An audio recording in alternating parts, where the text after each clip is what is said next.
गुलामी के दिनों में जब देश आजादी के लिए खूंखारें भर रहा था, तब हर भारतीय का दिल गोरी हुकूमत के खिलाफ नफरत और गुस्से से भरा हुआ था। नफरत भी ऐसी जो कभी भी एक बड़े आंदोलन का रूप ले सकती थी। महात्मा गांधी राष्ट्रीय और सर्वमान्य नेता थे, लेकिन असहयोग आंदोलन खत्म होने के बाद से उन्होंने अपना पूरा ध्यान समाज सुधार कार्यों पर लगा रखा था।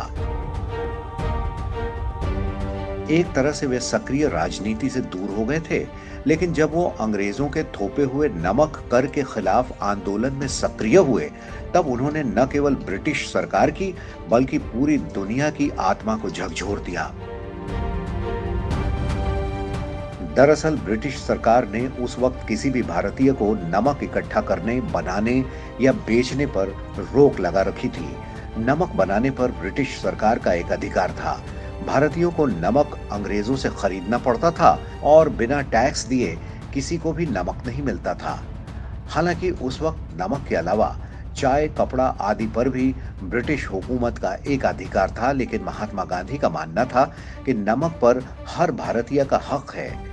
भारत के लोग काम करते हुए पसीना बहा रहे हैं और उन्हें ही नमक नहीं मिल पा रहा है। गांधी जी की नजर में ये अन्याय था। महात्मा गांधी का ये भी मानना था कि नमक प्राकृतिक चीज है और मुफ्त है। देश के लोग अपने पसीने में नमक बहा रहे हैं और नमक पर पहला अधिकार उनका ही है।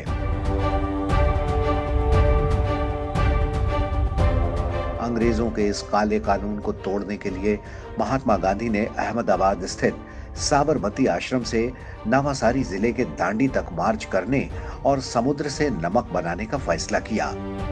गांधी जी का यह मार्च सत्य के लिए था, उस काले कानून के खिलाफ था जिसे लगाकर अंग्रेजों ने भारतीयों से उनका हक छीन रखा था। 12 मार्च 1930 को महात्मा गांधी ने नमक कानून के खिलाफ दांडी मार्च यानी दांडी यात्रा की शुरुआत की। इसे नमक सत्याग्रह भी कहा गया। गांधी जी ने अपने 78 सहयोगियों के साथ साबरमती आश्रम से दांडी तक पैदल ही यात्रा की। 349 किलोमीटर लंबे इस रास्ते को पूरा करने में उन्हें 24 दिन लगे। जैसे जैसे ये यात्रा अहमदाबाद से दांडी की तरफ बढ़ी, वैसे वैसे इससे लोग जुड़ते चले गए। दांडी पहुंचने तक इस अहिंसक नमक सत्याग्रह में हजारों लोग जुड़ चुके थे। इस मार्च में गांधी जी के साथ आने वालों में सभी वर्ग और जाति के लोग शामिल थे।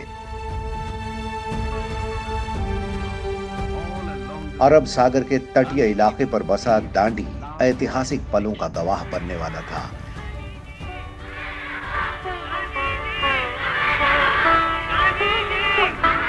गांधी जी के नमक आंदोलन के बढ़ते प्रभाव को देखते हुए अंग्रेजों ने समुद्र किनारे पड़े नमक को कीचड़ में फैला दिया था, लेकिन गांधी तो गांधी थे।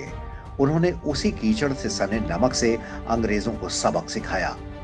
6 अप्रैल 1930 को गांधी जी ने समुद्र तट से एक मुट्ठी नमक उठाकर अंग्रेजों के नमक कानून को तोड़ दिया। इस मुट्ठी भर नमक से गांधी जी ने अंग्रेजी हुकूमत को जितना सशक्त संदेश दिया, उतना मजबूत संदेश शायद शब्दों से नहीं दिया जा सकता था। हालांकि नमक कानून भंग करने के बाद अंग्रेज सिपाहियों ने सत्याग्रहियों पर लाठी डंडे भी बरसाए, लेकिन उन देशभक्तों ने न ही पलटकर वार किए और न ही वहां से पीछे हटे। ब्रिटिश सरकार के लिए यह बहुत बड़ा झटका था। गांधी जी के इस साहसिक कदम की चर्चा और प्रशंसा पूरी दुनिया में होने लगी। गांधी जी को 5 मई 1930 को गिरफ्तार कर लिया गया, लेकिन इससे पहले वे नमक कानून तोड़कर राष्ट्रीय और अंतर्राष्ट्रीय स्तर पर एक लहर पैदा कर चुके थे।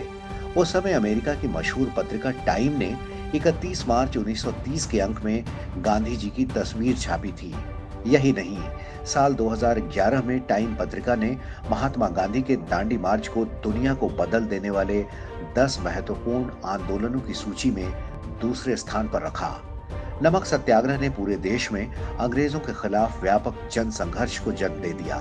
इसके लिए एक चिंगारी भड़की जो आगे चलकर सविनय अवज्ञा आंदोलन में तब्दील हो गई।